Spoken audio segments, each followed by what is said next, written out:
Hi there, it's Rachel with Stella, and today we're going to be working on sit and stay with distractions.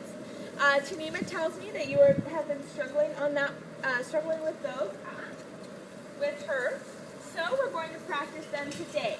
Now here she's not very good at her stays when she's like out at the park or something, and so as you can see, I am outside today, and she has not been in this area. She has been in the daycare area with the other dogs, so she knows all the smells and everything in there, but she hasn't been off leash and able to explore this area, so she's still kind of running all over the place. So this gives a good recreation of distractions she might have at the park. There are all kinds of sounds, birds flying around, she can hear the other dogs barking on the other side of the fence, so this is really good. There are a lot of distractions for her, but she is food motivated, so that's good.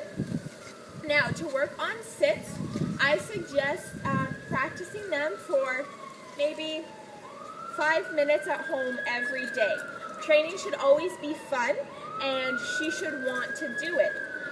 So if you practice at home, maybe on leash, for 5 minutes, doing it over and over again, it will get her really good at it.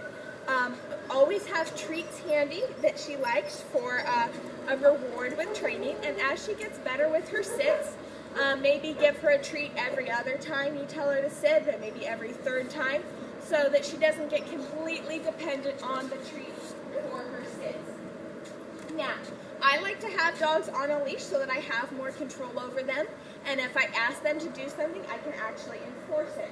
Now, if she were off leash in this area, you can't see in the camera, but it is fenced.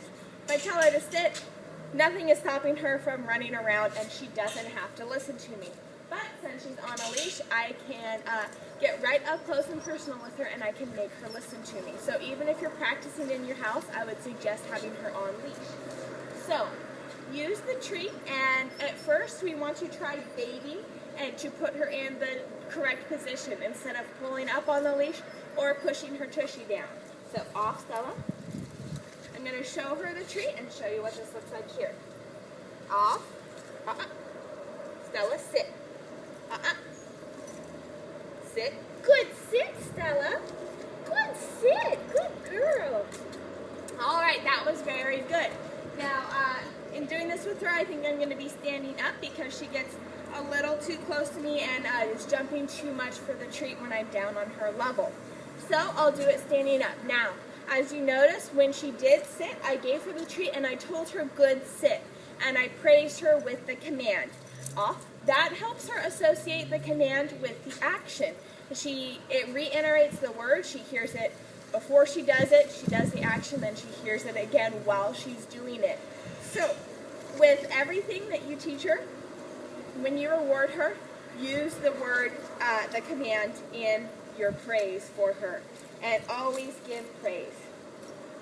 All right, she's waiting very nicely for these treats now, so Stella, sit. Good sit, Stella. Good sit. All right, now she jumps a lot with the treat. So at first I had the treat down by her nose to get her attention, but if it's too close, then she just jumps up like that. So once she knows you have the treat, you should have, a good amount of distance between her nose and the treat so she isn't encouraged just to jump up. Stella, come here.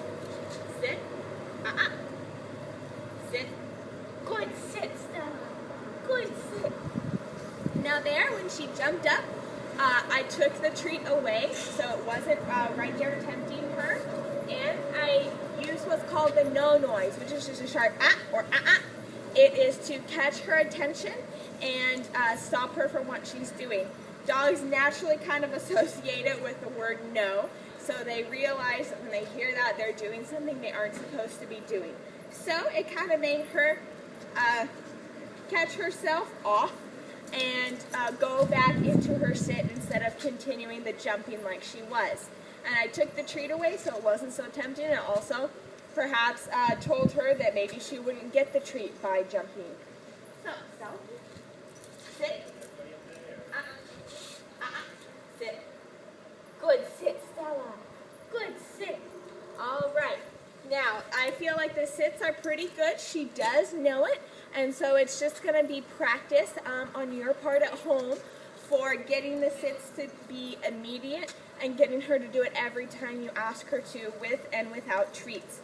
Never go a whole training session without treats, but as she progresses, you will be able to not necessarily give her a food reward every time she sits, because you don't want her to become too dependent on the treats to where she only does it if you have a treat in your hand. So now we're going to practice some stays. I feel like the length of this leash is good enough for doing our stays because she is a puppy. With stays at the park or something like that, there are a lot of distractions, and she's young with a short attention span, and she's very playful, so keep that in mind when you're asking her to do her stays. Don't ask too much of her. You want her to be able to achieve it, yet it still challenge her. So it's kind of some practice in finding that fine line. All right, Stella. Now, one more note before we work on our stays. Here at It's Dog Play, we focus on the 3 Ds of stays, which is distance, duration, and distraction. Usually we try to introduce those one at a time, but since it sounds like she is at least familiar with stay, we'll do a little bit of all of them. The distraction is distracted enough just being out here, so we'll call that good. We don't need any more distance than what this leash offers us, and we'll work on the duration. And that's something you need to work up on as well. So Stella, sit, good sit, stay, stop sign in front of the nose, stay,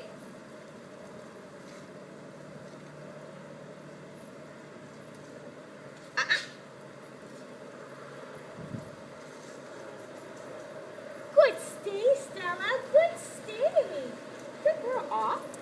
All right, that was very good. You can see that when she started to get up, I gave her the no noise, and she corrected herself. So she knew what she was supposed to be doing and knew what she was doing wrong, so she made her own correction. So that's really good to see. I'm glad that she is able to tell what she did. All right, Stella, sit, stay.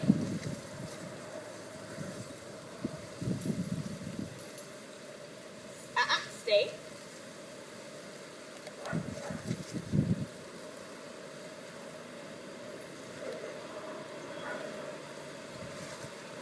Good stay, Stella. Good stay. Good girl. That was very good. I was moving around a bit, which a lot of times when you start to move like that, dogs think you're going somewhere and they want to jump up and follow you. But she still stayed put, which is very good to see. Now with this stays, you want to come all the way back to her. When you start walking back towards the dog, they usually know that you're going to come release them. So maybe they will stand up or come towards you when you start to go towards them. Don't let her get away with that, because that's cheating and you don't want to teach her bad habits. You want to be able to come up all the way to her and have her still in her sit stay before you release her. Stay.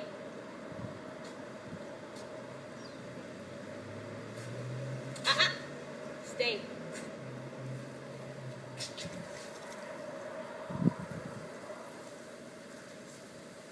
Stay. So I'm putting pieces of the treat on the ground to tempt her as a little bit more of a distraction since she is doing so well. Now I feel like this has been a pretty good duration, so I'm going to go back and release her now. Stay. Good stay, Stella. Good stay. What a good job. And she's looking for the treat I put down as a distraction. So that's really good. That tells me that the treat is tempting to her, but I did it in a way that she could succeed. So she definitely wanted the treat, and it was a challenge for her not to get it, and because she went for it right when I released her, but she didn't do it too much. It didn't pressure her enough to actually get up out of her stay. Stay, Stella.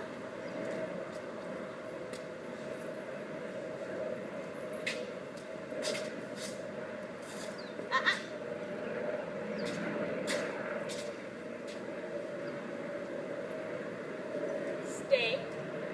Now this is a fenced-in area, so I'm going to drop her leash just to add a little bit more difficulty to this since she's doing so well.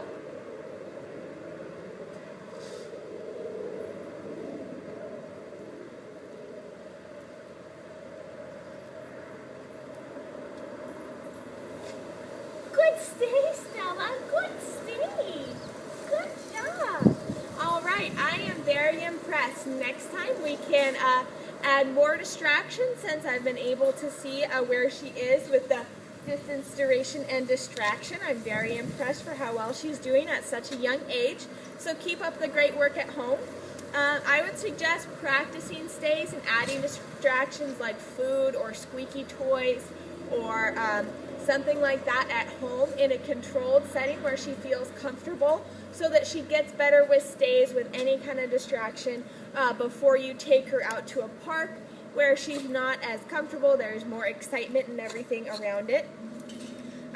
So build her up for her. It's training, but it's also like you wouldn't run a marathon without conditioning for it first. So this is like Stella's conditioning phase. You want to make sure she's really good at the easier stuff and gradually add things before you expect too much of her. But she is a very smart little doggy, and I'm sure she'll get to where you want her to be in no time. This was Rachel and Stella, and we were reviewing Sit and Stay with Distractions.